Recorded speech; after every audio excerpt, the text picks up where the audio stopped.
Hello and welcome. I'm excited to speak to you today about large-scale training on managed training clusters on our Google Agent Platform. My name is Tahilramani. I lead the product team for the Google Agent Platform that helps customers build, scale, deploy, and govern AI models on our platform. I'm very excited to be here with Jarek, who's a solutions architect at Google Cloud, and also joining us today, Nathan from CrowdStrike. He's the manager of AI infrastructure, and he'll be sharing about their experience with the managed training clusters. So let's get started. This is our agenda for today. Over the next 45 minutes, I would like to provide to you why we built the training clusters platform, who is it for, and what are the key capabilities. Then we're also excited to share with you some of the new capabilities that we are introducing in the platform, and excited to preview them today with you. Jarek will then come on and dive into the architectural experience, and Nathan will share their experience running this particular platform at CrowdStrike. So we've all heard the cliche that data is the new oil, but I think in the world of generative AI, that's no longer true. Data is not only just the fuel, it's actually the fortress that's guarding your business and giving you the defensible moat. If you talk to CEOs and CIOs and CTOs, they're not talking about what can AI do, but it's more about what can AI do for our business. So today's modern gold is this data that you have collected, the modern gold that you've collected through cumulative years of operation over the multiple years from your core business that no competitor can scrape or copy. And we see this happening across different industries that you see here. Toyota is operationalizing or improving efficiency of their assembly lines using generative AI. Nubank is taking millions of their customer interaction transactions and creating a very personalized experience for their customers.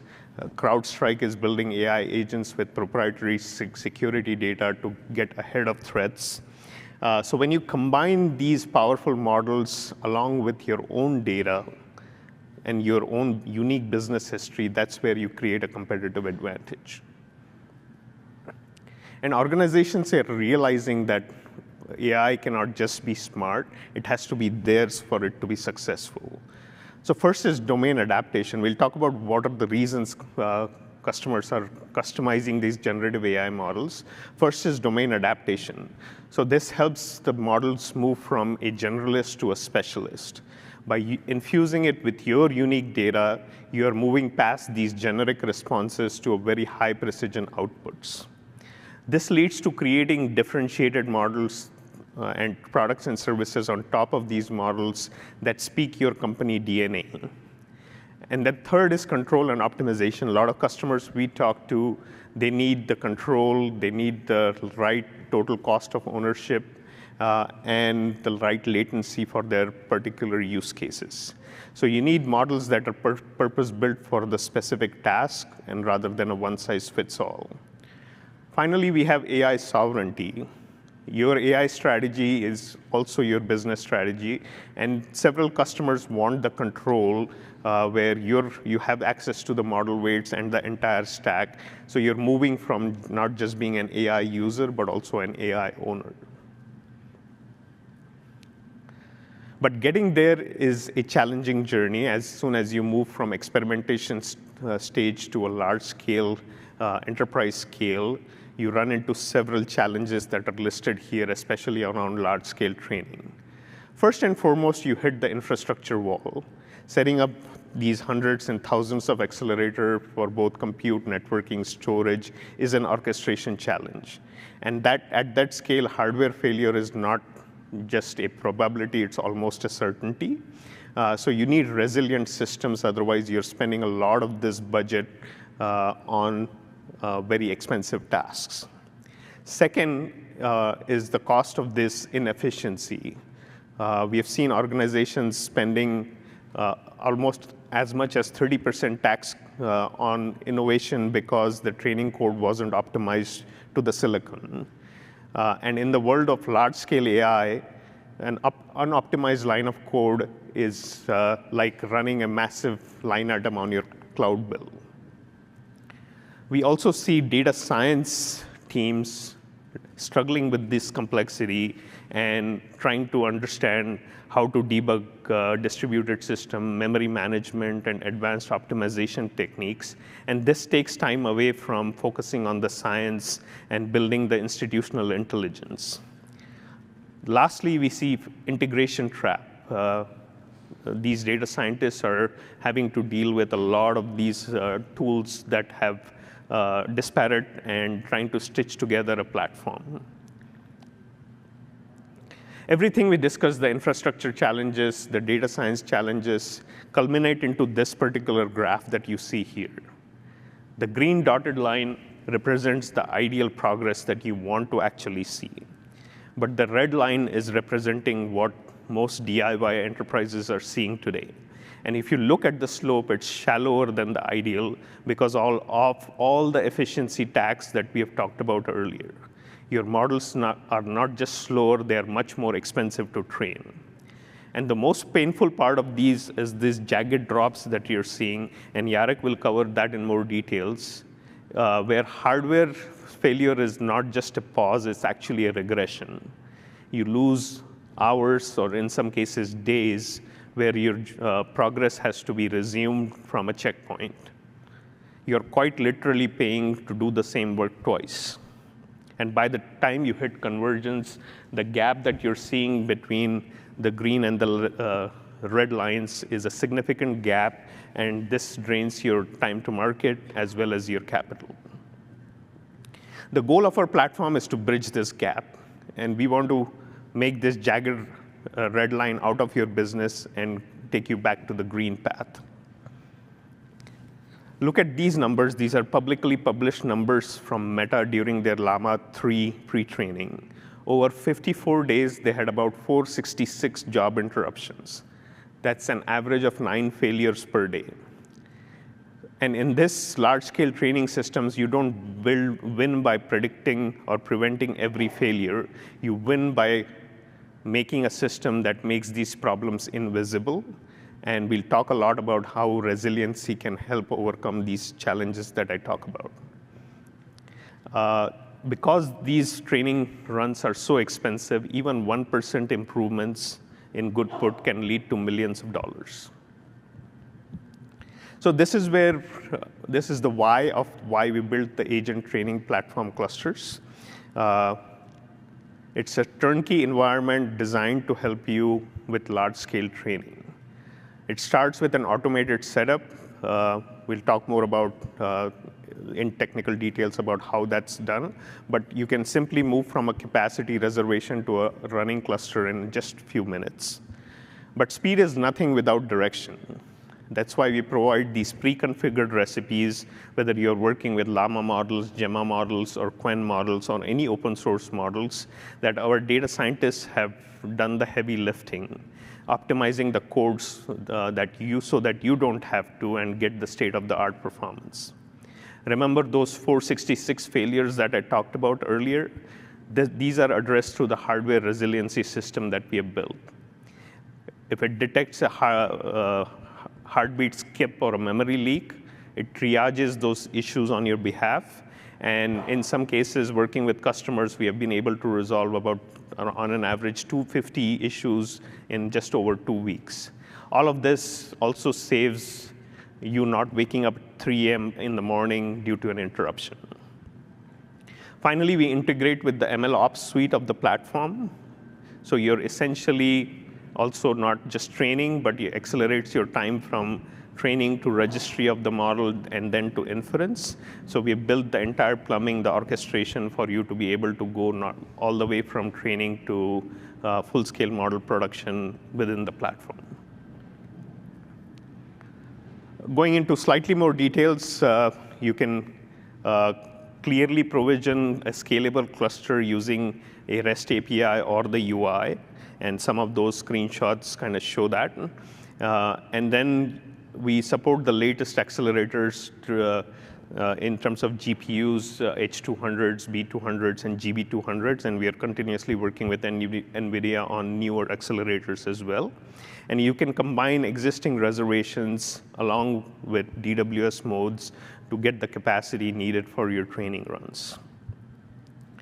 And we are also pre-configuring all the storage and networking, which Jarek will cover in a lot more details in his session. But getting the cluster up and running is one part of the story. We also have to deal with the trial and error trap for data scientists that we talked about earlier. Our optimized recipes are designed to break that cycle. We provide a very curated path to the world's most popular models. And whether you're starting from a training run from scratch for pre-training or continuously pre-training a model or any of the post-training stages like SFT, RL, we provide the exact blueprints you need. And these aren't just templates. These are production-ready workflows hardened for these specialized models. And we offer seamless integration with different frameworks. For example, NVIDIA NeMo and NeMo RL. We are also expanding our framework footprint and looking at Axolotl and Llama Factory at the moment as well. Wanted to highlight one of the customers that we worked with recently. AI Singapore faced a massive challenge. They needed to build a sea lion model, a foundation model specifically designed to address the unique linguistic and cultural nuances of Southeast Asia. This wasn't just a project for them. This was a cornerstone of building a sovereign digital legacy for the country. And the results speak for themselves. Because of our stack, the AI Singapore achieved a 30% throughput gain compared to the standard infrastructure. In a job of this magnitude, 30% isn't just a small metric. It represents millions of dollars saved in compute and months of accelerated time to market.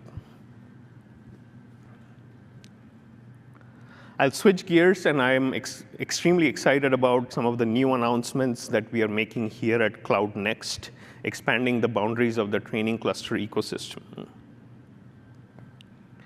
Now, we understand every team has their own stack, their own culture, their own preferred way of managing the infrastructure, and your choice of tools should remain your part of your competitive advantage. We have started with Slurm, so until now, we have been offering Slurm. We have taken the battle-tested HPC native experience and integrated that into Google Cloud. But we realize that the modern AI stack is evolving. For the cloud-native organizations, we are launching GKE in preview today. And so this brings the gold standard of our container orchestration to your largest training workloads. And for those building in the modern Python-first ecosystem, we are excited to also announce the preview of Ray support today. We are building these capabilities because your AI strategy shouldn't be dictated by the infrastructure limitations. Whether you're a HPC purist, a Kubernetes expert, or a Python-centric innovator, you know you can launch a production-ready cluster in minutes that's resilient. The second announcement, which I'm also equally excited about, is while we continue to provide support for GPUs, we are announcing a capability in preview that is truly unique to Google and Google Cloud, native TPU support on our training clusters. For the first time, we are opening up the vault and giving you access to some purpose-built silicon and software stack that Google DeepMind uses to train Gemini and similar Gen Media models. So this isn't just about chips, by the way. It's about fundamentally a different way to train. By building on a stack that you're leveraging max text, our highly optimized open source training recipes that are hand-tuned for our hardware. And this allows you to get a faster ROI, faster time to market, and a lower TCO. And because our TPUs are integrated at the heart of the training cluster platform, you also get the same advanced resiliency features that we talked about earlier. Finally, the last thing in terms of new announcement I wanted to talk about is throughout this conference, you've heard a lot about agents, but training those agents specifically through things like reinforcement learning is an infrastructure challenge.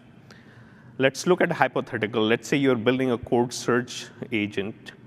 This is not just a chatbot. It has to use your tools to browse your repo, execute terminal commands, and verify its own results. If you're taking a DIY approach for this, you're spending a bunch of time managing the dance between the samplers and the trainers. You're having to deal with data sharding of these models, handling weight synchronizations, and praying that the cluster doesn't crash during your 10, 20-hour run. That's why we are excited to introduce the Managed RL API in preview today. Whether you're using PPO or GRPO, this API decouples the infrastructure and the science from the plumbing. You write the Python logic for your code search rewards in this context and tool calls on a simple CPU nodes, and our service will automatically orchestrate the heavy lifting for your GPUs or TPUs. It'll handle the execution planning, the model placement, and the automated fault recovery. And it's not just limited to LoRa tuning. You can do full fine-tuning of these open source models as well. This means that your research team can stop doing the cluster administration and focus on being AI architects and focus on the science. With this, I'll bring Jarek on stage, who will deep dive into the architecture and resiliency portions. Thank you, Sunny. And thank you all for giving us time to present training clusters and talk about these exciting technologies. So I'm going to deep dive a little bit into some of architectural and design choices we made with clusters, focusing on resiliency, as this is such an important aspect of large-scale machine learning workloads. I will go through some of those resilience features using our Slurm training cluster as an example, but similar concepts and similar design choices apply to other variants.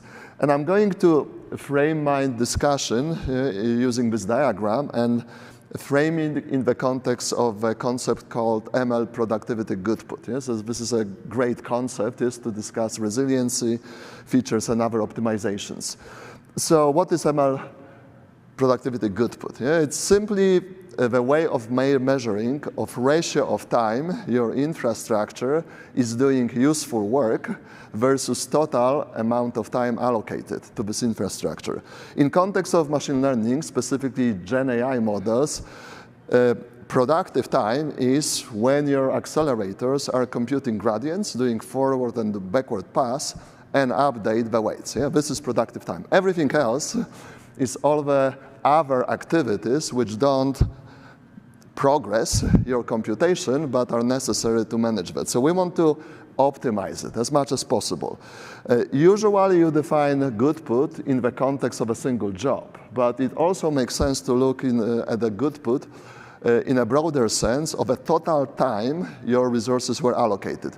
This is especially important if your access to capacity is done through mechanisms like reservation or DWS calendar. When you start paying for your resources the moment they are allocated. So you want to make sure that you can start running your jobs as quickly as possible and that your jobs utilize your allocated resources as densely as possible.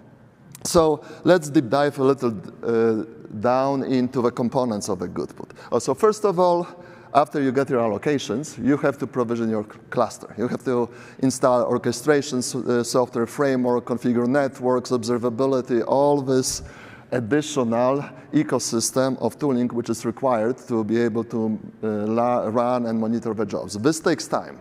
Yeah, this is one of the features of training clusters, that we streamline this process and minimize this time so you can get to the state where you can start running jobs from where your capacity was allocated as quickly and as easily as possible. Then another component of a goodput we look at is scheduling goodput. Okay, so I have my cluster ready. I'm running my job. Yeah? How quickly I can allocate required resources, and in that context, this is mostly accelerators, and allocate healthy resources. Yeah? This is the key word. And resources which are collocated in the network infrastructure in the most optimal way. Yeah, allocating healthy resources is the keyword, because if we allocate resources or GPU nodes which are in some kind of fault state, we are wasting time. The job will fail, or the job will have to be rescheduled, and we are wasting money. So the job was allocated. The initial state of all those GPUs or TPUs is healthy. The job is running. Then we start talking about something called runtime goodput. Yeah, so runtime goodput is, again, is how much of the time spent when running a job is spent on performing useful computations, yeah, those forward and backward passes and updating weights. So what can inhibit that? So first of all, your job starts, you have to load your framework. You have to potentially start from an existing checkpoint. You have to load libraries. You have to shard your weights. You have to redistribute your weights. So before computation starts, it may be minutes or even tens of minutes if you do compilation type optimizations, like using XLA or the torch compilers. Then occasionally you have to do the checkpoint. The job will fail, yeah? Or the underlying GPUs will fail if you run it on larger number of accelerators. So you have to be prepared to recover. So your checkpoint. Checkpoint introduces overhead. Yes, you waste some time from available allocation of time. Then your job will fail, so you'll have to restart. Yeah? How quickly you can restart from the checkpoint, how quickly you can reallocate all those resources which are required to run the job, and also how much time did you lose, how much compute time did you lose because you didn't do your checkpoint frequently. Okay, so this is another component. And lastly, there is something called program goodput, which is when I'm doing this useful work, when I'm calculating gradients, how efficiently I do it versus theoretical roofline. Every accelerator will have some theoretical throughput, X number of flops per second. How many of those flops I'm using to do those calculations versus doing additional stuff like synchronizing gradients, doing network communication, and so on. This is usually measured in something called MFU, model flops utilization. So all those components have to be optimized and have to be looked at to make sure that you fully utilize your infrastructure. So I'm going to focus mostly on how training clusters help you with provisioning, help you with scheduling goodput, help you with runtime goodput. But I also have to mention how program goodput, yes, can be helped by utilizing our recipes. Yeah? All our recipes, we spend a lot of time making sure that they are not only effective from data science perspective, that they converge, yes, that they meet certain evaluation criteria, but we also spend a lot of time to make sure that this particular workflow is optimized to be as efficient as possible on a particular GPU time or a TPU time, on a particular network topology, and so on and so on. Yeah? So there are great places to start if you migrate your own workload. Okay, so let's look at provisioning. And I do it in the context of a Slurm cluster. This is how our managed Slurm training cluster looks. Yeah? So it's your pretty typical Slurm architecture. You have a set of nodes, control nodes, which host all the components which manage Slurm infrastructure. So your Slurm control D models, the Slurm databases. Those nodes we manage. Yeah? They are in so-called tenant project. You don't have to worry about them. We provide SLAs for them. We make sure that they are always up to date, that they are healthy, and that they run the right optimized version of Slurm. Now, in your project, you will have a set of nodes, and we take kind of a opinionated approach to Slurm. There will be a set of login nodes, which are CPU-based nodes, and these are the nodes where your users log in. This is where they run the code, submit the jobs, monitor the jobs. These are workspaces for your users. And then there is the heart of a cluster, which is a set of computational nodes equipped with accelerators. And we support a bunch of different GPU types, and you can mix and match them. You can have partitions with different node types. We allow you to mix different capacity allocation models, on-demand, reservation, DWS, and so on and so on.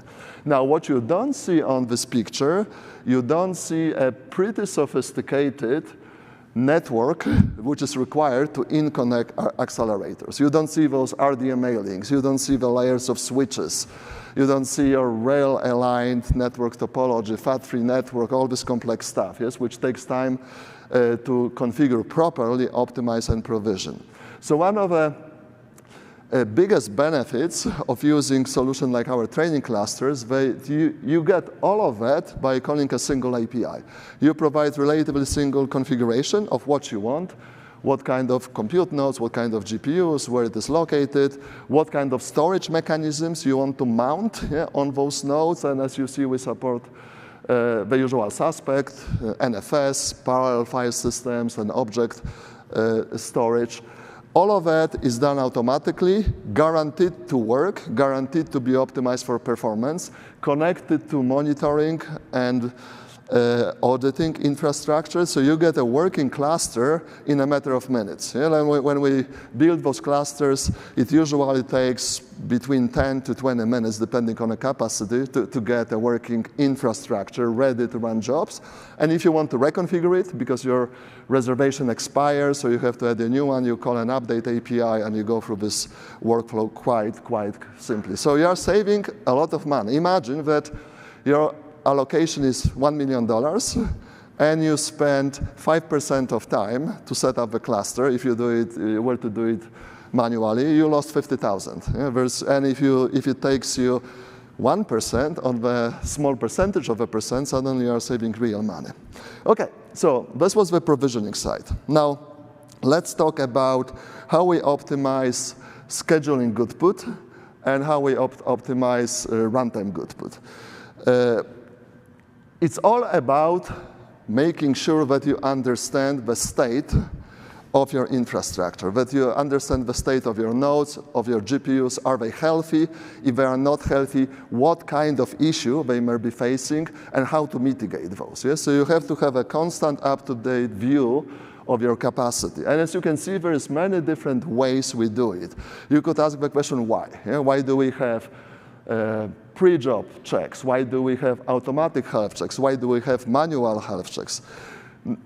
It is, in fact, very important, yes, to have those options. Like, health checks are not free.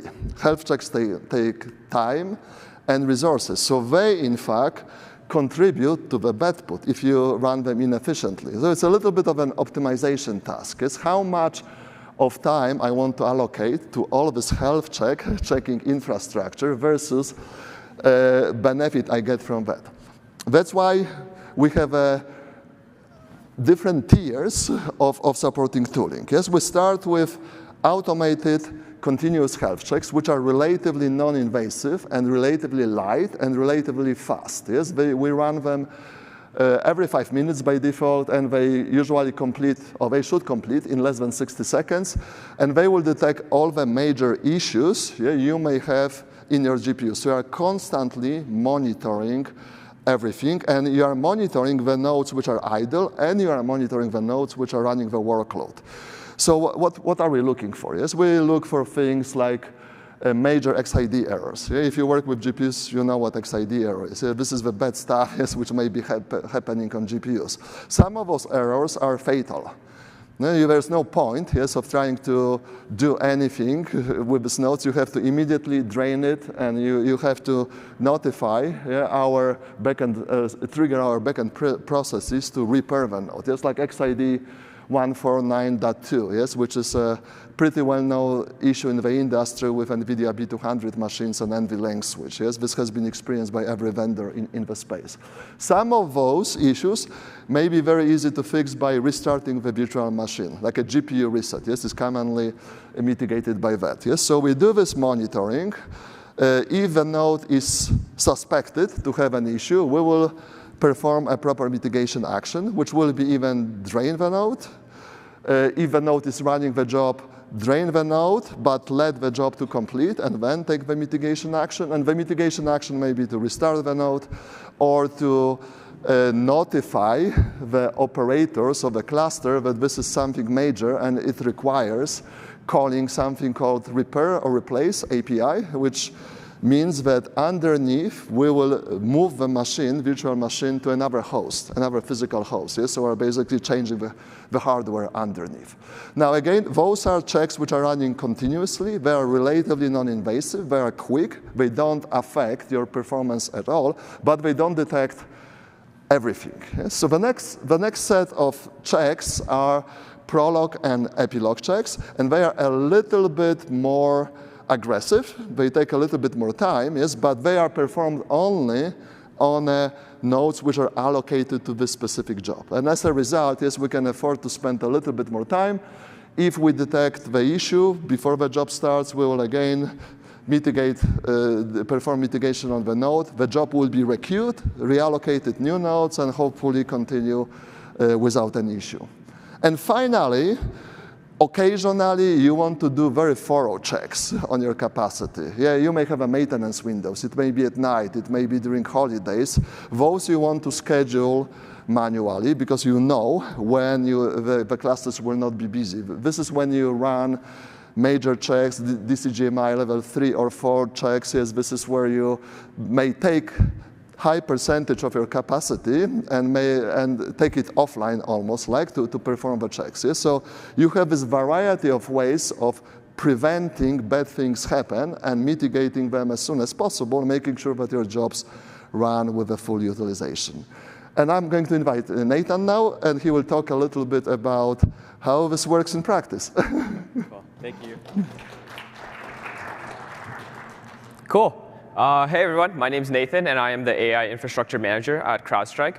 Yeah, I'll be talking about powering CrowdStrike's next-gen AI with the training clusters. So yeah, first we'll start a little bit about CrowdStrike and what we are currently working on, and then we'll dive into our experience with the training clusters. Yeah, so CrowdStrike is a cybersecurity company that protects the most important parts of the business for our customers. Specifically, we deploy endpoints for cloud workloads and provide identity and data protection to keep customers ahead of today's adversaries. Our mission is to stop breaches to allow our customers to go protect, heal, and change the world. So yeah, a little bit about the CrowdStrike models that we're currently working on. The first is CrowdStrike Charlotte AI, which is CrowdStrike's AI-powered security analyst that helps security teams kind of detect, identify, investigate, and respond to threats faster through like a natural language interaction. The next is our foundational cybersecurity model, which we have been like working on and fine-tuning to automate like kind of threat detection, analysis, and response. And then finally, we have been putting specific research into malware classification using binary transformers. This is a method that reads malware files at the raw byte level and allows it to understand it in depth instead of looking for like a known virus-like signature. During testing, we have discovered that binary transformers have performed better than the traditional machine learning models in differentiating between malware and benign samples.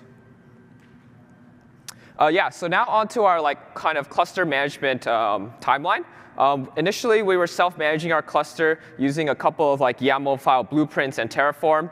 This approach did give us a near full automation, but it did come with several challenges. First, like the setup of the deployment service had multiple external dependencies, including Terraform, Packer, Go, Git, Python, and Make. Managing these dependencies along with like the version control was a constant pain point for our team.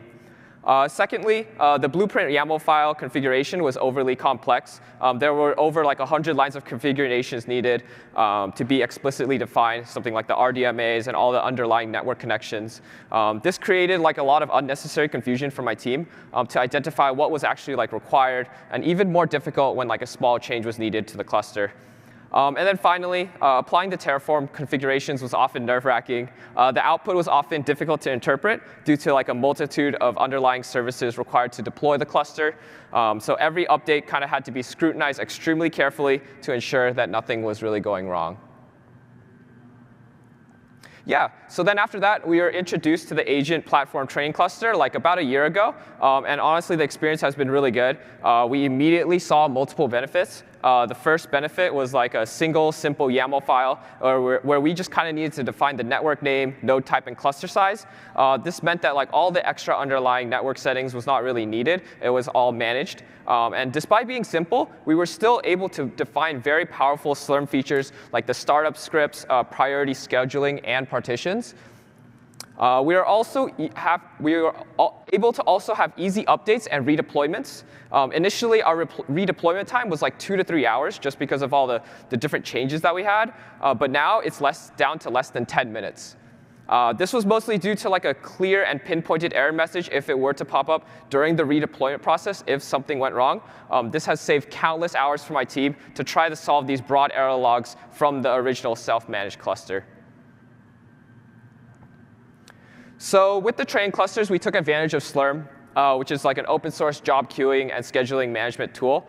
The first benefit was the ability to add like custom scripts, specifically like the Prolog scripts. There were multiple NVIDIA packages, like NVIDIA CUDA compiler, NVDocker, and the NVIDIA container toolkit that needed to be installed across all the nodes. In addition, we were able to set up like custom partitions, specifically like a training, an inference, and a debug partition. The debug partition specifically was really useful because it allowed data scientists to quickly like validate their code to ensure all functions worked as expected, and ensuring that like when they were to get onto like a multi-node job, it would succeed. These custom scripts gave my team like an easy way to manage and update the cluster against vulnerabilities as well. The next big thing was multi-priority queuing.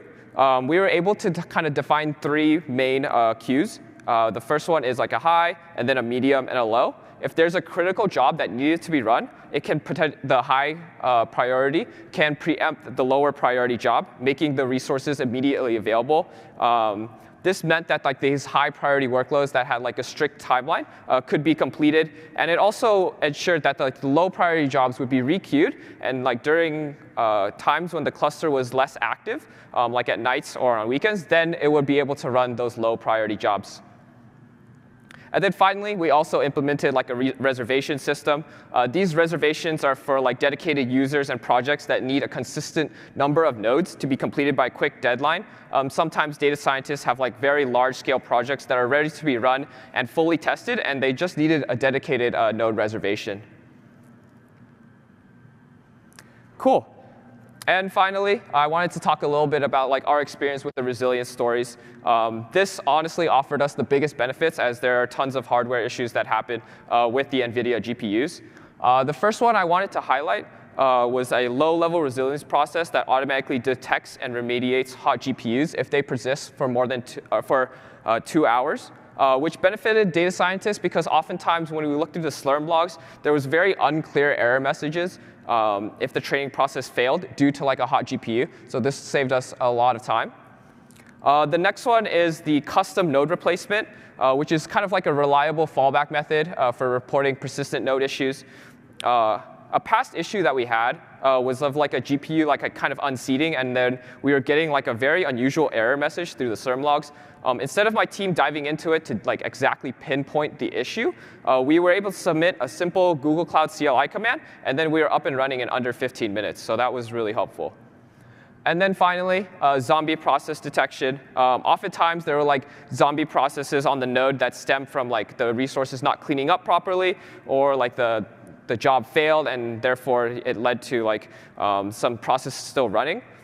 This specific resilience process that Google offered automatically catches and clears it at the end of each job. Before this feature, we actually had a little bit of a hack that we had a function at the end of our Slurm scripts that tried to clean up the node, but as you know, it was very hacky and did not work 100% of the time. This specific feature has saved data scientists multiple hours, ensuring that when they first run the job, it is properly submitted and there is nothing else running on the node. Cool. I'm going to pass it back to Suddy for final thoughts. Thank you. Thank you, Nathan. First of all, I want to thank my fellow speakers, Jarek and Nathan, for joining me today. Large-scale training is a hard problem, and Google Cloud is innovating both on the infrastructure as well as the data science layer so that you can get the most good put out of your expensive training runs. In terms of follow-ups from today, first of all, your feedback will be greatly appreciated, but if you have questions or want to discuss further, this is where it doesn't end. We have a follow-up session which is, if you look at your app, it's called the same session number followed by -DG. It's at 4 o'clock in room Reef E. We'd love to discuss with you how you're training your large models and any questions we may answer for you. Thank you again, and hope to see you there.